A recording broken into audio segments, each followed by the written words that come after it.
So ito na yung aming ginawa guys, no, sa aming steel matting. At tapos na rin ako mag welding guys. So makikita ninyo ating ginawang welding. At ito po ay tatalian pa natin yun guys. In every corner ng ating steel bar guys ay naka welding. So kailangan matibay dahil ito po ay hallway. So kahit na medyo mainit, tiniis natin na mabuo. So yan guys yung ating ginawang steel matting. Dito guys ang hagdan nya soon, no, pag matapos natin ito sa pagbuhos, dyan yung daanan guys, dyan yung hagdan papunta dito, no, papunta dito sa second floor. So sa makikita ninyo guys, no, talagang napakatibay naman yung pagkagawa. At pagkatapos ng welding guys, itinali pa namin sa tie wire. So para sure tayo na napakatibay. At makikita naman ninyo guys, no, talagang napakatibay ng pagkagawa namin. So bukas, dahil ito guys ay nakatap-tap na ng plywood, so nagbabala kami bukas magbuhos ng simento. Sana para makapagpahinga ng konti guys, no, dahil napakainit ng panahon. Kahit yung sarili ko sunog na guys sa init. Pero dahil gusto nating mabuo, hindi natin iniisip yung guys, no, yung init, dahil isa ito sa mga gusto nating matapos. So makikita ninyo guys, no, so naka-weld in every corner, naka-weld yung ating steel bar para talagang so meron pa siyang tensioner guys, no, from the beam sa ating steel matting. So ginawa natin ng hook para during sa ito po ay makakatulong. So sa tingin ko guys, ito ay napakatibay na. Makikita naman ninyo guys, no, sa aming ginawa. At ginawa natin ng paraan talaga na ma-welding lahat yung ating steel bar in every corner. Kaya kahit na mainit, no, magtitiis tayo para lang mabuo po ito yung ating project, no. So hindi ganun kadali ang pag-construct guys, dahil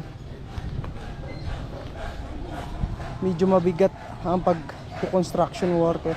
At makikita ninyo guys, no, napakainit ngayon ang panahon. So around 40 degrees.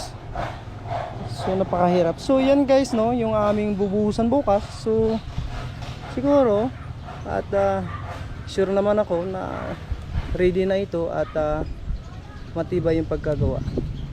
At kaming tatlo lang guys ang nagtutulungan nito na mabuo. So far naman ay napakaganda naman ang takbo. So abangan ninyo bukas guys ay magbuhos tayo ng simento para dito.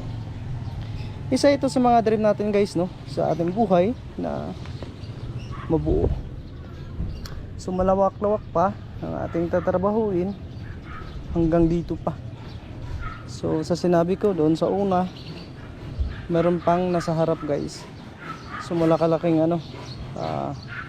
need na effort, pero napakasaya dahil dandahan ding nabubuo yung ating gustong maabot. Kaya nga tayo ay nagsisikap para dito. So punta tayo sa baba guys para tingnan natin sila yung ginawa nilang tapat na plywood.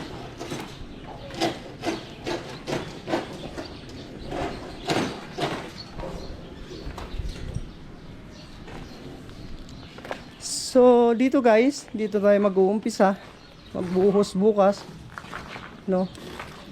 At ang balak namin dito guys ay hindi na kami gagamit ng scaffolding.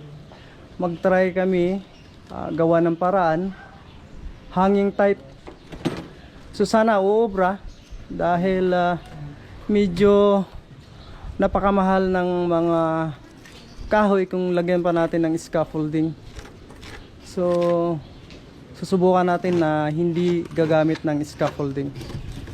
steel man o kahoy. So dito guys, yan yung umpisa na buhusan natin bukas hanggang doon. So medyo malawak-lawak, aabot siguro ito ng kalahating araw. So subukan nating agahan bukas. So abangan ninyo guys, mabuo itong ating project. So malaking trabaho talaga guys, no. Hindi siya ganun kadali ang pagko-construct na gusto mong maabot sa buhay. So yan, nabuo natin dandahan sa napakahaba ng panahon, pero at least dandahang nabubuo guys yung ating mga drains dito. So thank you guys for watching. Abangan niyo guys, bukas magla-live ako, magbubuhos kami dito. So thank you guys sa support, and God bless po sa inyo.